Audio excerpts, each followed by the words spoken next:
Polres Simalungun gelar restoratif justice massal, sebanyak 64 perkara didamaikan. Selasa, tanggal 1 Agustus tahun 2023.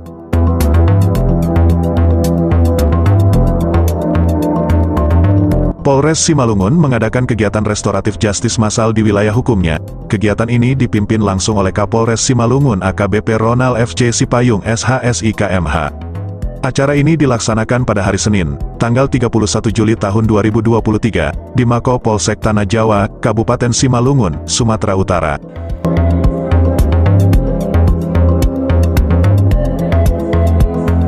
Kapolres Simalungun AKBP Ronald FC Sipayung SHSIKMH saat dikonfirmasi menjelaskan bahwa Polsek Tanah Jawa merupakan pilot project dalam melaksanakan mediasi massal.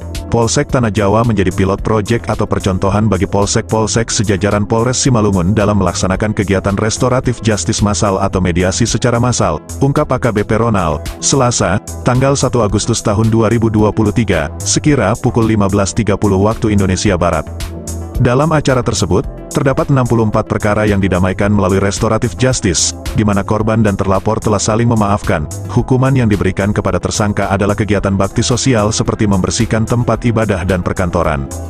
Namun, kasus-kasus seperti curanmor, pembunuhan, dan meresahkan masyarakat tidak dapat dilakukan restoratif justice. Kegiatan ini diharapkan dapat menjadi persiapan perubahan KUHP yang terbaru. Restoratif justice dipandang sebagai solusi dalam menyelesaikan masalah antara kedua belah pihak dengan cara mediasi. Dalam acara tersebut juga dilakukan penyerahan rompi dari PTPN 4 dan Komisi 3 kepada Kapolres Simalungun sebagai tanda apresiasi atas kerjasama dalam menggelar restoratif justice massal. Kapolres Simalungun AKBP Ronald FC Sipayung SHSIKMH dalam sambutannya mengatakan bahwa perkara yang diselesaikan secara berdamai ini merupakan perkara yang dinilai rendah kerugiannya. Ada sebanyak 64 perkara di Polsek Tanah Jawa yang diselesaikan dengan cara restoratif justice atau berdamai, yang dinilai kerugiannya rendah, ucap AKBP Ronald, Senin, tanggal 31 Juli tahun 2023. Polri sendiri sudah mengatur tentang restoratif justice. Polri sudah mengeluarkan Perpol nomor 8 tahun 2021 tentang penyelesaian tindak pidana berdasarkan keadilan restoratif, atau restoratif justice. Secara umum RJ atau restoratif justice adalah penyelesaian tindak pidana dengan melibatkan pelaku, korban, keluarga pelaku, keluarga korban, tokoh masyarakat, tokoh adat, tokoh agama, dalam menyelesaikan suatu tindak pidana dengan cara berdamai dan berkeadilan. Hari ini dilaksanakan kegiatan mediasi massal ini karena di dalam Perpol itu juga diatur ada persyaratan formil dan material yang harus kita kerjakan. Tidak ada bedanya dengan Bapak Kapolsek dengan Bapak Pangulu, Bapak Camat, yang mungkin ada warganya berkelahi.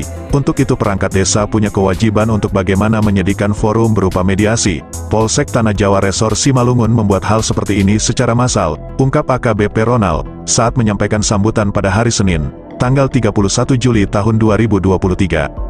Lebih lanjut Kapolres menjelaskan, wilayah hukum Polsek Tanah Jawa ini merupakan polsek yang banyak menerima laporan kejadian terkait pencurian buah tandan sawit.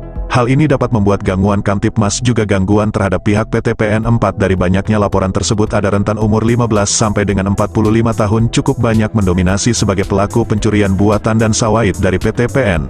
Ada sebanyak 70%, sehingga menjadi masalah.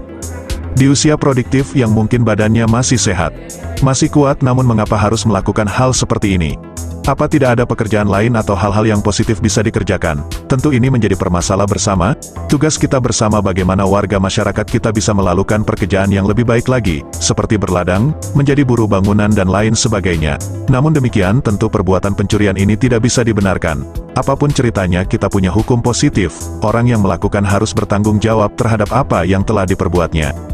Maka hari ini kita lakukan restoratif justice dan mendapat dukungan dari Bapak Anggota Komisi 3 DPR RI Dr. Hingka IP Panjaitan 13 SHMH ACCS dan PTPN 4 dalam hal ini Pak Fauzi Omar. Ini bisa kita selesaikan, agar tidak ada perdebatan panjang, karena kita sudah membahas hal-hal apa yang akan dituntut atau diminta sehingga tidak memberatkan kepada para tersangka yang berurusan di dalam pengaduan ini, diharapkan melalui sanksi sosial yang diberikan membuat Bapak dan Ibu yang terlibat menjadi sadar dan tidak mengulanginya lagi karena pada prinsipnya mencuri itu adalah perbuatan yang salah, tegas AKBP Ronald. Kapolres Simalungun juga menyampaikan program prioritas Kapolda Sumatera Utara Irjen Pol Agung Setia Imam Effendi SHSIKMSI. Salah satu program Bapak Kapolda Sumatera Utara adalah memberantas narkoba. Narkoba musuh kita bersama dan saya berharap dari 70 orang yang dilaporkan dalam kasus pencurian buah tandan sawit ini tidak akan mencuri untuk kepentingan narkoba. Saya berharap itu dilakukan bukan untuk membeli narkoba, ujar AKBP Ronald.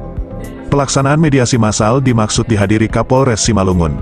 AKBP Ronald FC Sipayung SHSIK MH, Direksi PT PN 4 Fauzi Omar, Dr. Hingka Panjaitan SH dari Komisi 3 DPR RI, Bupati Simalungun diwakili Asisten 1 Albert R. Saragih, dan Ramil 10 Balimbingan, Kodim 0207 Simalungun, Kapten Infanteri Marasi G. Sinaga, Wakapolres Simalungun Kompol Evianto, Camat Tanah Jawa Mariaman Samosir, Camat Hutabayur Raja Doni Sinaga, Camat Gunung Malela Roy Sidabalok dan sejumlah Pangulu Nagori atau Kepala Desa.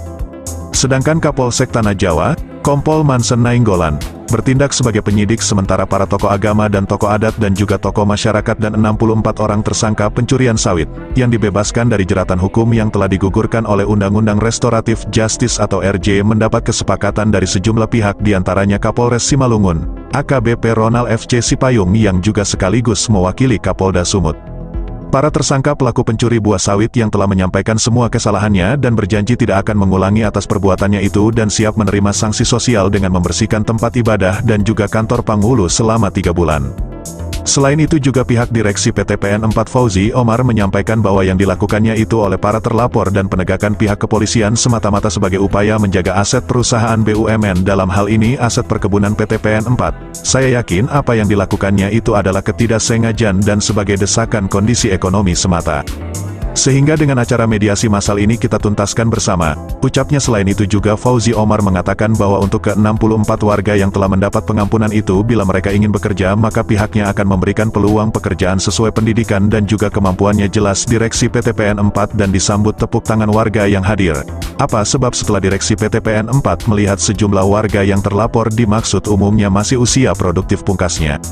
Anggota Komisi 3 DPR RI Dr. Hingka IP Panjaitan 13 SHMHACCS mengucapkan, terima kasih dan apresiasi kepada Kapolres Simalungun, Kasat Reskrim dan jajaran Polres Simalungun yang sudah menyelenggarakan kegiatan mediasi massal. Hal ini sangat bermanfaat bagi masyarakat, kata Hingka. Hingka menyebutkan bahwa undang-undang yang selama ini diterapkan itu masih mengadopsi hukum kolonial Belanda. Dan itu hukum penjajah di zaman itu, masa sekarang kita sudah merdeka masih menggunakan hukum dari penjajah. Makanya kini sesuai buah pembahasan dan pemikiran serta perjuangan yang dilakukan anggota DPR RI khususnya di Komisi 3 DPR RI Dr. Ica dan kawan-kawan berhasil melahirkan hukum yang diberi nama hukum merah putih yakni restoratif justice, yakni hukuman tanpa pengadilan. Pungkasnya,